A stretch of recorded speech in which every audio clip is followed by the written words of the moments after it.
আবার সেই Asian highway দেখতে পাচ্ছেন এই ট্রাক গতকাল রাত 12:30 নাগাদ দুর্ঘটনাটি ঘটে এবং দুর্ঘটনার যে তীব্রতা তা কিন্তু এই ছবিতেই স্পষ্ট। দেখুন চালকের কেবিন কিভাবে বিচ্ছিন্ন হয়ে দুমড়ে মুচড়ে গিয়েছে এবং এটা স্পষ্ট যে এভাবে কিন্তু আর কারো পক্ষে বেঁচে থাকা সম্ভব নয়। স্বাভাবিকভাবেই এই গাড়ির চালকও কিন্তু আর এই পৃথিবীতে নেই। আব্দুল কাদির, তিনি বিহারের বাসিন্দা।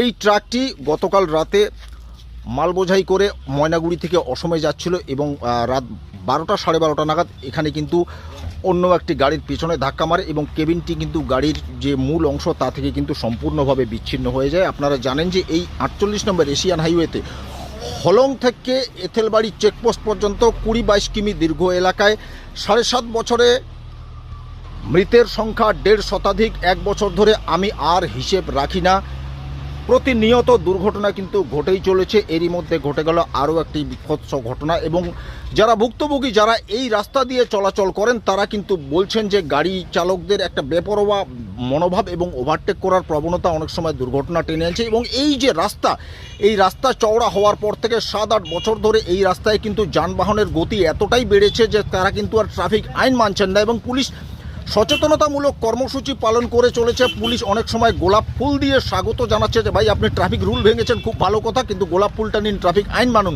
সে আইন কিন্তু চালকদের অনেকেই মানছেন না এবং অনেক সময় কিন্তু এদের জরিমানা করা হচ্ছে। তারপরও কিন্তু দেখা যাচ্ছে এক গাড়ির দোষে আরেকজনের প্রাণ যাচ্ছে। এভাবেই কিন্তু বছর 25-এর এক গাড়ি চালকের প্রাণ আবার চলে গেল।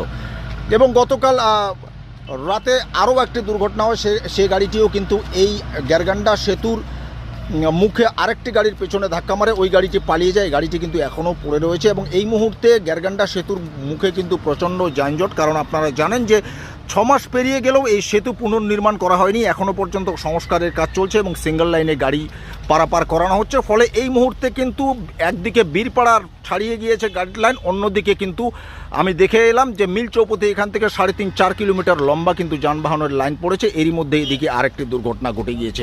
আপনাদের প্রতি অনুরোধ, যখন এশিয়ান হাইওয়েতে চলাচল করবেন একটাই কথা মনে রাখবেন যে সময়ে মূল্যবান বটে, কিন্তু সময়ের চেয়ে জীবনের মূল্য অনেক বেশি।